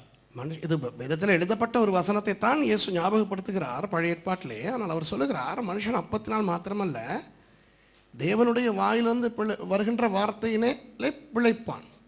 இப்போ இயேசு இதை என்னத்துக்கு சொல்லுகிறார் என்று அநேகருக்கு தெரியாது. உண்மையாக அதை அப்படியே எடுத்தால் அது உண்மை அல்ல. இந்த நிலைமையிலே இயேசு சாப்பிட வேண்டும். பைபிள் வாசித்து சரி வராது. புரியுதா நான் சொல்றது? நீங்க ஃபாஸ்டிங் இருந்து பசி ஆறணுமா இருந்தா பைபிளை கிழிச்சு முழுங்க முடியாது. பைபிள் வசனத்தை வாசித்து சரி வராது. சாப்பிடணும். இயேசுக்கு நல்ல அறிவு இருக்கிறது. அவர் சொன்னது அவருக்கும் புரிந்தது, பிசாசுக்கும் புரிந்தது. ஆனால் கிறிஸ்தவருக்கு புரிய மாட்டேன் என்கிறது. இயேசு நீ சாப்பிடாமல் பைபிள் வாசி என்று சொல்லவில்லை. சரி, அவர் என்ன சொல்லுகிறார் தெரியுமா? நான் சொல்லுகிறேன் கேளுங்கள். சாத்தானே, நல்ல ஐடியா தந்தாய், நன்றி, எனக்கு இதெல்லாம் செய்ய முடியும். ஆனால் பிரச்சனை என்ன தெரியுமா ராசா? ஐடியா கொடுத்தது நீ என்றபடினால் நான் செய்ய மாட்டேன். அவ்வளவுதான். நல்ல ஐடியா இருந்தாலும் நீயே கொடுத்தா நான் செய்ய மாட்டேன். ஏன் தெரியுமா? நீ என் எதிரி. அவ்வளவுதான். நான் என் பிதாவின் சித்தத்தை செய்ய வந்திருக்கிறபடினால் அவர் வாயிலிருந்து என்ன வார்த்தை வருகிறதோ அதை நான் செய்து பிழைப்பேன். அவர் சொன்னால் கல்லை ஆக்குவேன். ஏன்? அப்பத்தை கல்லாக்கி தின்னு என்றாலும் செய்வேன். அது அவர் சொன்னால். நீ சொன்னால் நான் செய்ய மாட்டேன். இதுதான் டெக்னிக். சாத்தான் அன்று இயேசுவை எப்படி சோதித்தானோ அப்படித்தான் எங்களையும் சோதிக்கிறான். உங்களுக்கு தெரியுமா மனுஷன் எப்படி உருவாக்கப்பட்டிருக்கிறான் தெரியுமா? ஆவி, ஆத்துமா, சரீரம். ஓகே, சரீரம் எல்லாருக்கும் தெரியும். அதற்குள்ளே சிந்தை, சித்தம், உணர்ச்சி என்ற 3 அம்சங்கள் இருக்கின்றனவே, அதுதான் ஆத்துமா. அது 2 மாத்திரம் தான் உயிரோடு இருக்கிறது மனுஷனுக்கு அவன் ரட்சிக்கப்படும் வரை. ஏனென்றால் ஆதாம் காலத்திலே அவன் பாவம் செய்தபடினால் ஆவி செத்து விட்டது. ஆகவே செத்தவர்களாய்த்தான் பிறக்கிறோம் ஒவ்வொரு மனுஷனும். அவனுக்கு ஆத்துமாவும் சரீரமும் மாத்திரம் தான் இருக்கிறது. எபேசியர் 2ஆம் அதிகாரம் சொல்லுகிறது, இப்படி அக்கிரமங்களிலும் பாவங்களிலும் மரித்து போயிருந்த உங்களை அவர் உயிர்ப்பித்தார். ஆவி உயிரடைகிறது அல்லவா, அதற்கு பிறகு ஆவி என்றொன்று வந்து விடுகிறது. அப்போ நமக்கு ஆவி, ஆத்துமா, சரீரம் இருக்கிறது. இந்த 3 பகுதியையும் சாத்தான் தாக்குவான். முதலாவது என்ன செய்கிறான்? சரீரத்தை தாக்குகிறான். எப்படிப்பட்ட நேரத்தில் தாக்குகிறான்? பலவீனத்தின் உச்சத்துக்கு போன நிலையில் சாத்தான் வந்து எப்படி தாக்குகிறான்? நல்ல அன்பான ஐடியா கொடுப்பது போல நம்மை தாக்குகிறான். அன்பானவர்களே, முதலாவது தெரிந்து கொள்ளுங்கள், உங்கள் கிறிஸ்தவ வாழ்க்கையில் ஆண்டவர் எந்தெந்த விஷயங்களை உங்களுக்கு உறுதி செய்கிறாரோ, டபுள் கன்ஃபர்மேஷன் செய்கிறாரோ, அந்த விஷயத்தை வைத்தே சாத்தான் உங்களை அடிப்பான். எப்பொழுது தெரியுமா? வியாதிப்பட்டு, அப்படியே பலன் இல்லாமல், சுகம் இல்லாமல், வயது போய், அந்த மாதிரியான நேரங்களிலே சரீர பிரகாரமாகத்தான் முதலாவது பிசாசு நம்மை தாக்குவான். சரியா? நம்முடைய வாழ்க்கையில எவ்வளவு எப்படிப்பட்ட ஜனங்களாக இருந்தாலும் சரீர பிரகாரமான களைப்புகள், சோர்வுகள், வியாதிகள், வேதனைகள், பலவீனங்கள் நம்முடைய வாழ்க்கையிலே வருமா வராதா? அந்த மாதிரியான நேரங்களிலே நமக்கு வருகிற எண்ணங்கள், யாராவது நமக்கு சொல்லுகின்ற அபிப்பிராயங்கள் என்னவென்று உற்று கவனித்து பார்த்து அது யாரிடத்திலிருந்து வருகிறது என்று தெரிந்து கொண்டு செய்தால் தான் நமக்கு ஆசீர்வாதம். ஒரு உதாரணம் சொல்லுகிறேன். சில நேரம் சரீர பிரகாரமான பலவீனமாக இருக்கும் பொழுது நல்ல ஆலோசனை சொல்வார்கள். இதுக்கு நல்ல ஒரு வழி என்ன தெரியுமா? யோகா செஞ்சீங்கன்னா நல்லா இருக்கும். சரியா? யோகானா என்ன? பிசாசு, அவ்வளவுதான். அதை பத்தி பேச எனக்கு டைம் இல்லை. சரியா? இல்லாட்டி சொல்லுவாங்க, இங்க பாருங்க, ரொம்ப டிப்ரெஷனா இருக்கிறீங்க, நல்ல ஒரு மெடிடேஷன் செய்யுங்க, டிரான்சென்டென்டல் மெடிடேஷன். அப்போ நம்முடைய அந்த சரீர பலவீனத்தின் போது நல்ல ஆலோசனைகளாக பிசாசு நமக்கு கொடுத்து நம்மை சரீரத்தில் வீழ்ச்சி அடைய வைப்பான். உங்களுக்கு கொஞ்சம் பிராண்டி ஒவ்வொரு நைட்டும் ஒரு ஸ்பூன் பிராண்டி அடிச்சிங்கன்னா சூப்பர். உங்களுக்குதா வரும் நல்ல ஐடியா. அப்ப நீங்கள் என்ன சொல்ல வேண்டும்? நல்ல ஐடியா, நன்றி, கர்த்தர் சொல்லட்டும், செய்கிறேன். கர்த்தர் எப்படி சொல்லுவார்? கனவிலே வந்து சொல்லுவாரா? இல்லை, வேதத்திலே சொல்லி இருக்கிறார். வேதத்திலே நமக்கு சொல்லி இருக்கிறபடி வாழ்ந்து வெற்றி கொள்ள வேண்டியதுதான். ஆகவே பிசாசுக்கு என்ன சொன்னாலும் அவன் ஓடி போவான். சரீர பிரகாரமான தாக்கங்களின் போது நீ நல்ல ஐடியா தருகிறாய், நன்றி, ஆனால் மன்னிக்க வேண்டும், நீ சொல்லுகிறபடினால் நான் ஏற்றுக்கொள்ள மாட்டேன். அவ்வளவுதான். அதுதான் இயேசு சொன்னார். இப்போ பிசாசுக்கு தெரிந்து விட்டது. இயேசு வந்து இந்த வார்த்தை என்று தடுமாறுகிறார். ஆகவே இப்போ அடுத்து சரீர பிரகாரமாக அவருடைய அந்த உச்சக்கட்ட பலவீனத்தின் போது சரீர பிரகாரமாக அவரை தாக்க முடியவில்லை. இனி அடுத்து அவருடைய ஆத்துமாவை தாக்குவோம் என்று சொல்லி அவன் யோசிக்கிறான். 6வது வசனத்தில் அவன் என்ன செய்கிறான் என்று பாருங்கள். வாசிங்க 6வது வசனம். நீர் தேவனுடைய குமாரனேயானால். இல்ல, 5வது வசனத்திலிருந்து வாசிங்க, மன்னிக்கணும். அப்பொழுது பிசாசு அவரை பரிசுத்த நகரத்திற்கு கொண்டு போய் தேவாலயத்து உப்பரிகையின் மேல் அவரை நிறுத்தி, நீர் தேவனுடைய குமாரனேயானால் தாழ குதியும், ஏனெனில் தம்முடைய தூதர்களுக்கு உம்மை குறித்து கட்டளையிடுவார், உமது பாதம் கல்லில் இடராதபடிக்கு அவர்கள் உம்மை கைகள் ஏந்தி கொண்டு போவார்கள் என்பதாய் எழுதியிருக்கிறது என்று சொன்னான். இப்போ எழுதியிருக்கிறது என்று அவனும் வேதத்தை குறிப்பிட்டு சொல்லுகிறான் சங்கீதத்தில் இருந்து. சரியா? அவன் தேவாலயத்தின் உப்பருகைக்கு கொண்டு போய் கீழே குதியும் என்றான். ஏன் வேறு ஏதாவது ஒரு மரத்தின் மேலே ஏற்றி, இல்லாட்டி வேறு ஏதாவது ஒரு கட்டடத்தில் ஏற்றி ஒரு மலையின் மேல் கொண்டு போய் இங்கிருந்து கீழே பாயும் என்று சொல்லியிருக்கலாம் அல்லவா? ஏன் தேவாலயத்துக்கு உப்பருகைக்கு கொண்டு போனான் என்று உங்களுக்கு சொல்லிக் கொடுக்கட்டுமா?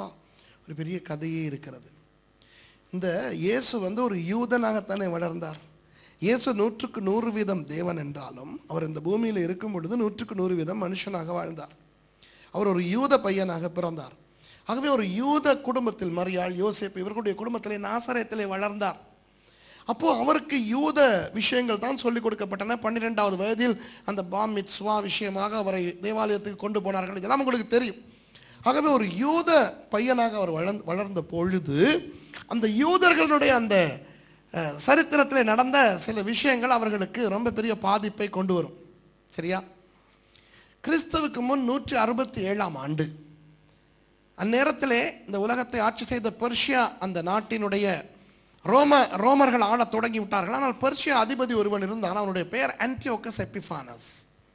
இந்த ஆன்டியோகஸ் எபிஃபானஸ் வேறொரு பிரச்சனையில் அவன் எகிப்தை போய் அடிக்க போன பொழுது ரோம ஜெனரல் பாம்பே அவனை போகாத அடிச்சா உடனே அடிப்பேன்லாம் சொன்னபடினால இந்த ஆன்டியோகஸ் எபிஃபானஸ் என்ன செய்தான், அந்த கோபத்தை, வேறொரு விஷயத்தில் ஏற்பட்ட கோபத்தை தீர்த்து கொள்வதற்காக அப்பாவிகளான இந்த இஸ்ரவேலர்கள் வாழ்ந்து கொண்டிருந்த எருசலேமுக்குள்ளே தன் படையோடு வந்து அவர்களை எல்லாம் அடித்து அந்த தேவாலயத்துக்கு ஜெயுஸ் என்று சொல்லுகின்ற ஒரு கிரேக்க தெய்வத்தின் சிலையை கொண்டு வந்து வைத்து பன்றியை கொண்டு வந்து அதை பலியிட்டான்.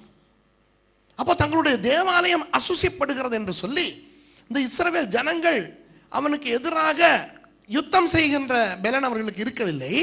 ஆனால் அவர்கள் அவனுக்கு எதிராக ஆர்ப்பாட்டம் செய்த பொழுது அவர்களை எல்லாம் பிடித்து வெட்டி கொன்று போட்டான்.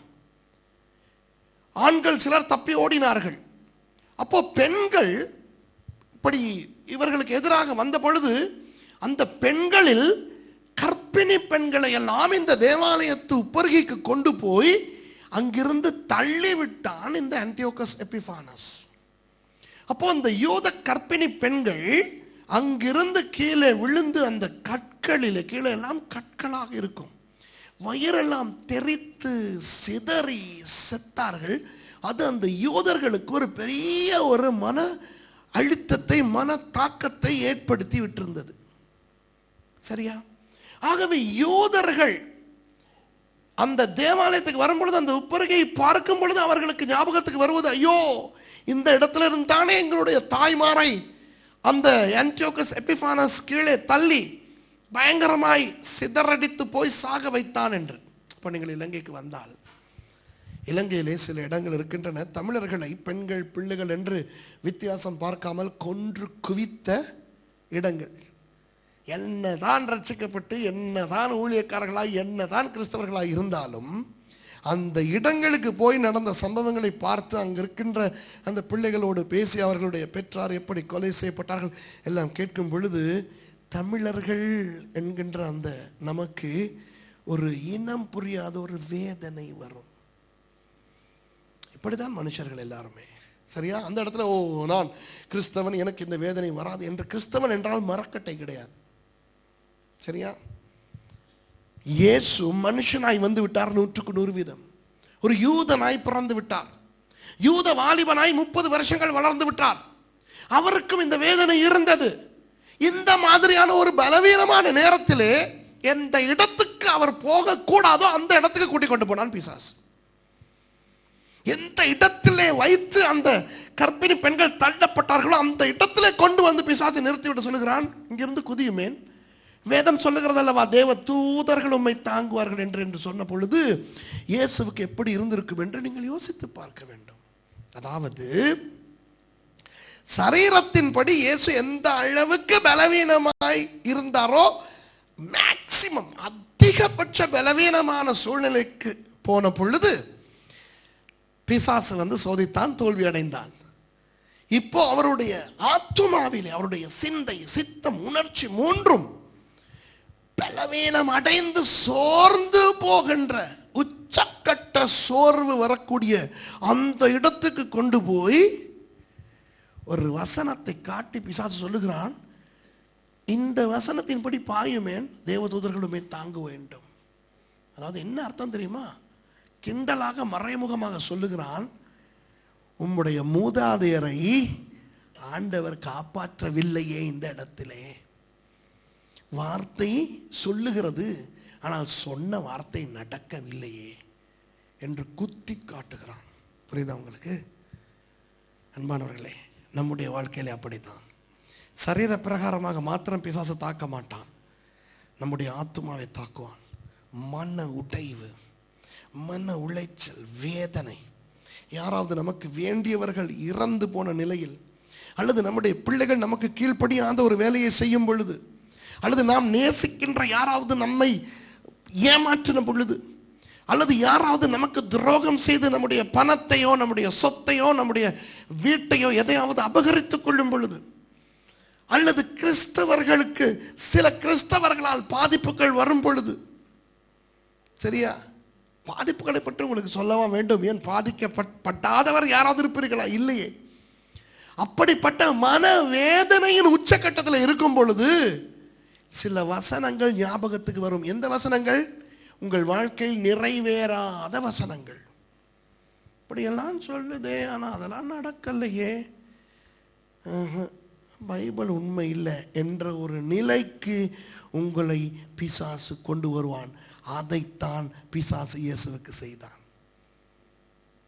புரியுதா உங்களுக்கு? ஆத்துமாவிலே இயேசுவுக்கு உண்மையிலேயே இயேசுவுக்கு இதற்கு பதில் சொல்ல ஒரு மனுஷனாக அவருக்கு முடியாமல் போய்விட்டது. ஆகவே என்ன தெரியுமா அவர் சொல்லுகிறார்? இன்னும் ஒரு வசனத்தை அவர் போட்டு சொல்லுகிறார். அவர் விளக்கப்படுத்த அவருக்கு முடியவில்லை, அவருக்கும் முடியவில்லை ஒரு மனுஷனாக. உடனே அவர் வேறொரு வசனத்தை பயன்படுத்தி என்ன சொல்லுகிறார்னு பாருங்க. அதற்கு இயேசு, உன் தேவனாகிய கர்த்தரை பரீட்சை பாராதிருப்பாயாக என்றும் எழுதியிருக்கிறதே என்றார். உன் தேவனாகிய கர்த்தரை சோதிக்காத. அவர்கிட்ட கேள்வி கேட்க, அதான் அர்த்தம். கேள்வி கேட்கக்கூடாது. ஏன் அந்த பெண்கள் காப்பாற்றப்படவில்லை கேட்கக்கூடாது. ஏன் என்னுடைய வியாதி சுகமடையவில்லை? நான் நேசித்த அந்த நபருக்காக ஜெபித்தோம், ஊழியக்காரர்கள் கைவத்து ஜெபித்தார்கள், எண்ணெய் பூசி ஜெபித்தார்கள், ஆனால் இறந்து விட்டாரே. கேட்க முடியாது. அந்த மாதிரி நேரத்தில் தான் பிசாசு நம்மளை பயங்கரமாக தாக்கும். ஆகவே அன்பானவர்களே, உங்கள் வாழ்க்கையின் மன அழுத்தங்கள் வருகின்ற நேரங்களில் வேதத்தின் பல வசனங்களும் நீங்கள் கேட்ட அநேக பிரசங்கங்களும் அநேகர் உங்களுக்கு தைரியம் சொல்லி சொன்ன வேத வார்த்தைகளும் பொய் போல உங்களுக்கு தென்பட ஆரம்பிக்கும். அந்த நேரத்திலே வெற்றி கொள்ளக்கூடிய ஒரே வழி என்ன தெரியுமா? அதற்கு விளக்கம் தேடுவதும் அல்ல, வியாக்கியானப்படுத்துவதும் அல்ல, காரணம் தேடுவதும் அல்ல. ஆண்டவரிடத்தில் கேள்வி கேட்க முடியாது. ஏன் என்று அவரை சோதித்து பார்க்கின்ற அந்த தகுதி நமக்கு கிடையாது. நடக்கிறது நடக்கட்டும் என்று விடுவதுதான். இயேசு அப்படித்தான் ஜெயித்தார். ஓகேயா? இப்போ கடைசியாக இயேசுவினுடைய ஆவி மாத்திரம் எஞ்சி இருக்கிறது. சரீரத்திலே ஆத்துமாவிலே இயேசு ஜெயித்து விட்டார். இப்போ ஆவியிலே ஜெயிக்க வேண்டும். பிசாசு என்ன செய்கிறான் என்று பார்ப்போம். அடுத்த வசனத்தை வாசிங்க பிரதர். மறுபடியும் பிசாசு அவரை மிகவும் உயர்ந்த மலையின் மேல் கொண்டு போய் உலகத்தின் சகல ராஜ்யங்களையும் அவைகளின் மகிமையும் அவருக்கு காண்பித்து, நீர் சாஷ்டாங்கமாய் விழுந்து என்னை பணிந்து கொண்டால் இவைகளெல்லாம் உமக்கு தருவேன் என்று சொன்னான். இங்க பாருங்க, இது பயங்கர கிண்டலான ஒரு விஷயம். யாராவது இஸ்ரவேல் போயிருக்கீங்களா?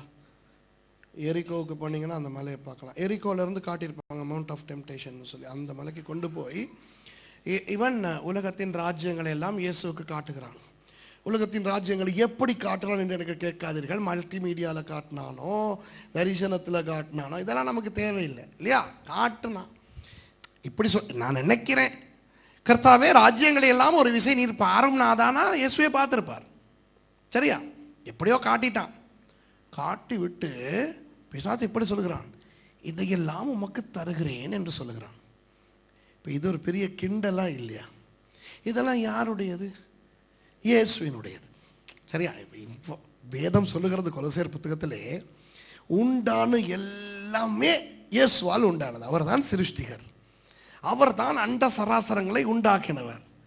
அந்த உண்டாக்கினவரும் உரிமையாளரும் ஆகிய அந்த இயேசுவை பார்த்து பிசாசு சொல்லுகிறான், உமக்கு தருகிறேன் என்று. அவன் பொய்யா சொன்னான்? இல்லை.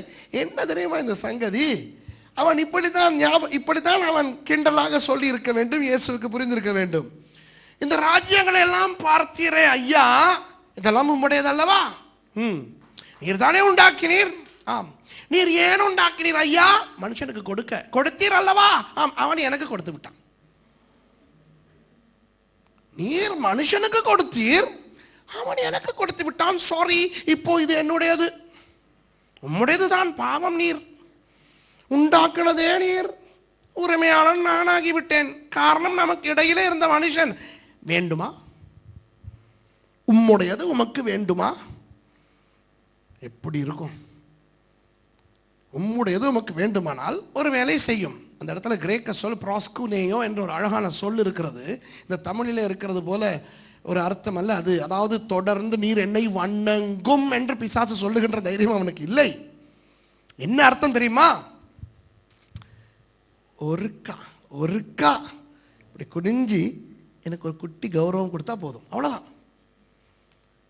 இப்போ தமிழ் பைபிளில் பார்க்கும்போது என்னமோ இயேசு அப்படி அட்டாங்க நமஸ்காரம் பண்ணி இவனுக்கு பூசையெல்லாம் பண்ணி பிசாசே உனக்கு அரோகரா கோவிந்தா அல்லேலுயான்னு இவனுக்கு சொல்லணுங்கிற மாதிரி ஒரு இமேஜ் கொடுக்குது. அப்படி கிடையாது. பிசாசு என்ன சொல்லுகிறான்? அப்படி சொல்லுவானா பிசாசு இயேசுவுக்கு? யோசிங்க. ஆண்டவரே, கொஞ்சம் ஒரு தடவை என்னை கௌரவியும் பிரஸ்குன்னையும், அதான் கிரீக் வேர்டு. எழுதுறவங்க எழுதிக்கிறங்க, ரெக்கார்டும் ஆகுது. ஸோ அப்போ பார்க்கலாம் நீங்கள். அப்போ இதெல்லாம் உங்களுக்கு தருவேன். பாரமாண்டவரை எவ்வளவு சீப்பாக தருகிறேன், பெரிய காஸ்டே கிடையாது. கொஞ்சம் இப்படி சாட்சி, ஒரு தடவை எனக்கு இதை செய்யும், அவ்வளவே உமக்கு தருகிறேன். பாருங்க, இந்த அப்பா அம்மாருக்கு இந்த ஃபீலிங் இருக்கும். நான் சொல்றேன், அப்பா அம்மாருக்கு மகள் மாதிரி இருந்தால் இந்த ஃபீலிங் இருக்கும். இப்போ எனக்கு ஒரு மகள் இருக்கு, 8 வயசு மகள். இப்போ என்னுடைய மகளுக்கு ஹீரோ நான் தான்.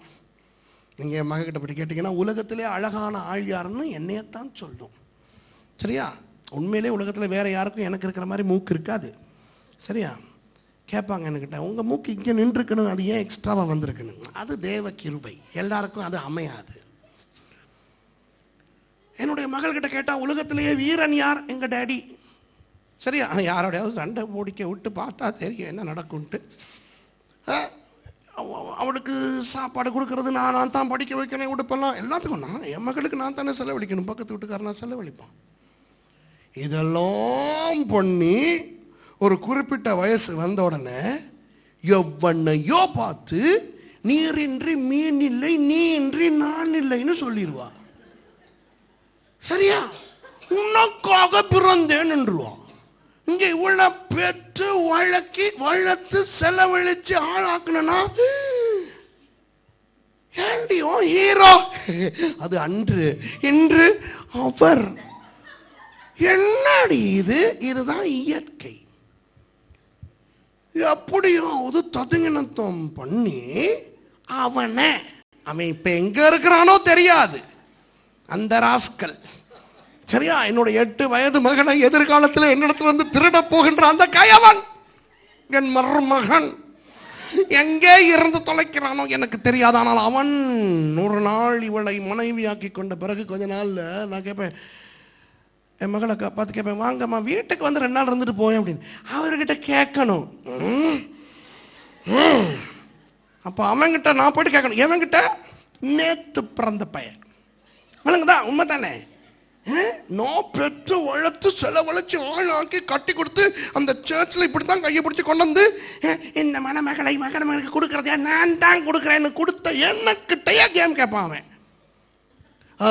இப்போ முடியாது அங்கிள், நான் பார்ப்போம், நெக்ஸ்ட் மந்த் பார்ப்போன்ட்டு. எப்படி இருக்கும் எனக்கு? குத்துனா மகளுக்கு ஆபத்துனால குத்துறது இல்லை. இப்பவே தீர்க்க தரிசனமா துக்கப்பட்டுக்கிட்டு இருக்கிறேன் நான். மற்றவங்களுக்கு நடக்கிறதெல்லாம் பார்த்து இப்பவே தீர்க்க தரிசனமா தரிசனத்தில் இதெல்லாம் கண்டு தீர்க்க தரிசனத்தில் வேதனைப்பட்டுக்கிட்டு இருக்கிறேன். பொம்பளை பிள்ளைய பெற்றுப்பட்டு. இது உண்மையா இல்லையா? இது உண்மை தானே? இந்த உணர்வு இருக்கிற ஆட்களுக்கு இயேசுவினுடைய உணர்வு புரியும். எப்படி? அதாவது தான் படைத்ததை மனுஷனுக்கு கொடுக்க அவன் பிசாசுக்கு கொடுத்து விட்டு பிசாசு வந்து சொல்லுகிறான், வேண்டுமா ஒரு தடவை என்னை வணங்கும். எப்படி இருக்கும்? ஆனால் ஒன்று தெரியுமா? இயேசுவுக்கு தெரியும், இன்னும் 3.5 வருடங்களில் எப்படியும் நான் இதை எடுக்கத்தான் போகிறேன். இன்னும் 3.5 வருடங்களில் மவனே சிலுவையிலே நான் மரித்து உன் தலையை நசுக்க போகிறேன். ஆதியாகமம் 3:15 படி. அது உனக்கு தெரியாதடா, ஆனால் எனக்கு தெரியும். சரியா? அவருக்கு தெரியும் தானே? அவருக்கு வந்துச்சு முதல்ல கோபம் வரல தெரியுமா? அந்த கல்லுகளை அப்பமாக்குங்கன்னு சொல்லும் போது எப்படியடா நீ சொன்ன கேட்கல, சும்மா சொன்ன மனுஷன் 40 மாத்திரம். அந்த மேல அந்த குதின்னு சொன்ன போது கூட அவர் கோபம் வந்து அவர் கத்தல்ல. சரியா? அவர் சொன்னார், தேவனாகிய கர்த்தரை பரிச்சை போராதிருப்பாங்க. ஆனால் இதை சொன்னால என்ன கொஞ்சம் குனிஞ்சு வணங்குங்க ஒருக்கான்னு. இது ஓவர். பிசாசு ஓவர் ஆயிட்டான். என்ன சொன்னார்னு பாருங்க. அதற்கு இயேசு, அப்பொழுது இயேசு, அப்பாலே போ சாத்தானே, உன் தேவனாகிய கர்த்தரை அப்பாலே போ சாத்தானே எப்படி சொல்லியிருப்பாரு இயேசு? அப்பாலே போ சாத்தானே அப்படி சொல்லியிருப்பாரா? இல்லாட்டி சில சிஸ்டர்மார் ஜெபம் பண்ற மாதிரி அப்பாலே போ சாத்தானே அப்படி சொல்லியிருப்பாரா?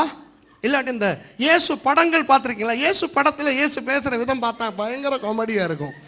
விளங்குதா? எல்லாத்தையும் அவர் அப்பாலே போ சாத்தானே. இயேசு எப்படி பேசும்? அதாவது அவர் அவ்வளவு பலவீனமா இருக்கும். மனுஷன் 40 மாத்திரமல்ல, தேவனுடைய வாயிலிருந்து புறப்படுகிற ஒவ்வொரு வார்த்தையினாலும் பிழைப்பான். ஐஸ்வர்யவான் வந்து இயேசுகிட்ட எல்லாம் கேட்குறான். கடைசியில் இயேசு சொல்றாரு, எல்லாத்தையும் விற்று ஏழைக்கு கொடுன்ட்டு. அவன் துக்கத்தோட திரும்பி போகும்போது அந்த இயேசு படத்தில் இயேசு எப்படி தெரியுமா சொல்லுகிறாரு? திரும்பி பார்த்து சீஷர்களை பார்த்து, ஐஸ்வர்யவான் பரலோக ராஜ்யத்துக்கு போவதை பார்க்கலும் ஒட்டகமானது ஊசியின் காதிலே நுழைவது இலகுவாக இருக்கும் இப்படி சொல்றாரு. ஆனால் உண்மையாக அப்படியே சொல்லியிருப்பாரு. அவன் போகும்போது பார்த்து இந்த மாதிரி போகுது, இந்த மாதிரி பணக்காரெல்லாம் பரலோகத்துக்கு போகிறத விட ஒட்டகத்தை கொண்டாந்து ஊசி காதலுக்கு நுழைக்கலாண்டி அப்படி தான் சொல்லியிருப்பார். அதுபோல் அப்பாலே போ சாத்தானே எப்படி சொல்லியிருப்பார்? அவருக்கு உண்மையிலே இயேசுவுக்கு ஆவி ஆத்துமா சரீரம் எட்டம் மாறினது அந்த இடத்துல தான். தாங்க முடியாமல் போயிருச்சு அவருக்கு. பிசாசு நின்று ஏன் நான் அதை அப்படி கத்தினீர் சொல்லியிருப்பானா? யோசிச்சு பாருங்க. அவனுக்கு தெரியுமா தெரியாது இது யாருன்னு? அவர் அப்பாலே போ சாத்தான்னு சொன்னோடனே ஓடி இருப்பான் இல்லையா? அவன் ஓடும் போது இங்க இருந்து இவர் கத்துறாரு. வாசிங்க. அப்பொழுது இயேசு, அப்பாலே போ சாத்தானே, உன் தேவனாகிய கர்த்தரை பணிந்து கொண்டு அவர் ஒருவருக்கே ஆராதனை செய்வாயாக என்று எழுதியிருக்கிறதே என்றார். அதாவது அப்பாலே போ சாத்தானேன்னு கத்துறான். அவன் போயிட்டான், அவன் போறான். போகும்போது ஏய் உன் தேவனாகிய கர்த்தர் ஒருவருக்கே ஆராதனை கேக்குதா செய்வாயாக என்று எழுதி இருக்கிறது. அவன் போகும்போது இங்க இருந்து கத்துறான், கேட்டுக்கிட்டே போடின்ட்டு. விளங்குதா அன்பானவர்களே? பிசாசு சரீர பிரகாரமாக நம்மை சோதித்து வெற்றி கொள்ள தவறின பிறகு நம்முடைய ஆத்தும ரீதியான சோதனையை நமக்கு கொடுத்து அதிலும் அவன் தோல்வி கண்ட பிறகு அவன் நம்முடைய ஆவியை சோதிக்கும் விதம் என்ன தெரியுமா? ஆசீர்வாதம் தருகிறேன், ஒரு தடவை தலையை குனிந்தால் போதும். ஒரு சின்ன காம்ப்ரமைஸ், ஒரு தடவை உங்கள் பரிசுத்தத்தை கொஞ்சம் மறந்துவிட்டு பிசாசுக்கு தலையை சாய்த்தால் போதும். ஒரு தடவை. யோசித்து பாருங்க, உங்கள் வாழ்க்கையில் இது எத்தனை தடவை வந்திருக்கும்? பிசாசு ஒரு தடவை, எனக்கு நேரம் கிடையாது இதெல்லாம் உதாரணம் வழியாக விளக்குவதற்கு, ஒரு தடவை கர்த்தருக்கு விருப்பம் இல்லாததை செய்ய வைப்பான். அதாவது இயேசு பிசாசுக்கு வணக்கம் செலுத்துவது ஆண்டவருக்கு கொஞ்சமாவது பிடிக்குமா? பிடிக்காது. ஆகவே அன்பானவர்களே, ஒரு தடவை, தொடர்ந்தல்ல, ஒரு பிசாசு உங்களை உலகத்துக்கு கொண்டு போய் பின்வாங்க வைத்து உங்களை நாசமாக்குவதை விட அவனுக்கு பெரிய வெற்றி என்ன தெரியுமா? உங்களை இங்கேயே வைத்துக்கொண்டு அவ்வப்போது அவனுக்கு தலை வணங்க வைப்பது. ஒரு தடவை பிசாசுக்கு, ஒரு தடவை இந்த உலகத்துக்கு நீங்கள் ஆம் என்று சொல்லி கொஞ்சம் உங்கள் பரிசுத்த நிலைமையை விட்டு சாய வைத்தால் போதும். ஒரு தடவை. ஆனால் உண்மையை விளங்கிக் கொள்ளுங்கள், ஒரு தடவை கண்ணாடி பாத்திரத்தை தரையிலே போட்டு உடைத்தாலும் உடைந்தது தான். ஆகவே உங்களுடைய ஆவிக்குரிய வாழ்க்கை குறித்து கவனமாயிருங்கள். ஒரு தடவை நீங்கள் பாவம் செய்து விடாதீர்கள். ஒரு தடவை நீங்கள் அந்த அசுத்தத்துக்கு இடம் கொடுத்து விடாதீர்கள். ஒரு தடவை அந்த விபச்சாரம், ஒரு தடவை அந்த பொய், ஒரு தடவை அந்த விக்கிரக அந்த கோயில், ஒரு தடவை அந்த அசுத்தம், இவற்றுக்கு இடம் கொடுத்தால் உங்களுடைய வாழ்க்கை நாசமாய் போய்விடும் என்பதனை நான் உங்களுக்கு தெரியப்படுத்த விரும்புகிறேன். அதற்கு பிறகு ஆண்டவராகிய இயேசு, பிறகு அடுத்த வசனத்தை வாசிச்சு முடிங்க ப்ளீஸ். அப்பொழுது பிசாசானவன் அவரை விட்டு விலகி போனான். உடனே தேவதூதர்கள் வந்து அவருக்கு பணிவிடை செய்தார்கள். அதற்கு பிறகு இயேசு ஜெயம் கொண்டபடினார். பிசாசு அந்த அவ்வளவு சோதனையும் இயேசுவை தாங்க வைத்த பிறகு தேவனுடைய தூதர்களை அனுப்பி இயேசுக்கு பணிவிடை செய்ய வைக்கிறார். தேவ தூதர்கள் நிச்சயமாக அவருக்கு ஆகாரம் கொடுத்திருப்பார்கள். அதுதான் பணிவிடை. அந்த இடத்துல இயேசுவுக்கு தேவைப்பட்டது ஒரு நல்ல சைனீஸ் ஃபுட் மசாஜ் அல்ல, அவருக்கு தேவைப்பட்டது உணவு. இன்னும் சாப்பிடல பாவம். சரியா? சீனாயிலிருந்து எருசலேம் கொண்டு வருகிறான், அங்கிருந்து எரிகோ கொண்டு போகிறான். ஆகவே அன்பானவர்களே, இந்த செய்தியிலே உங்களுக்கு கர்த்தர் என்ன ஞாபகப்படுத்துகிறார் என்றால், நீங்கள் தேவனுடைய பிள்ளைகள்.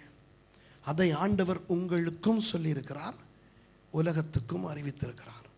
நீங்கள் தேவனுடைய பிள்ளைகள் என்பது டபுள் கன்ஃபர்மேஷன், உறுதியான ஒன்று.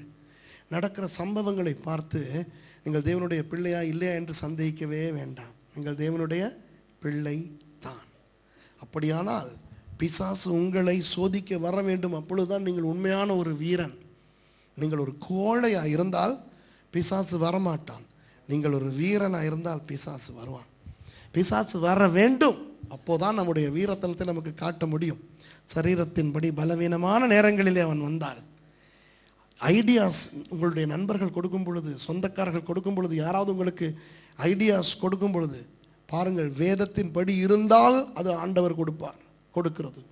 இல்லாவிட்டால் அதை ஏற்றுக்கொள்ளாதீர்கள். நல்ல ஐடியாவாக இருந்தாலும் அது ஆண்டவரிடத்தில் வேதத்தின்படியானதாக இல்லாவிட்டால் அதை ஏற்றுக்கொள்ளாதீர்கள். அப்படித்தான் இயேசு ஜெயித்தார். மன உளைச்சலின் போது நீங்கள் புரிந்து கொள்ள முயற்சிக்க வேண்டாம். ஏன் இப்படி நடக்கிறது, ஏன் எனக்கு இப்படி நடக்கிறது, ஏன் இப்படி நடந்தது என்று புரிந்து கொள்ள முயற்சிக்க வேண்டாம். இயேசு அப்படி ஒரு முயற்சியில் ஈடுபடவில்லை.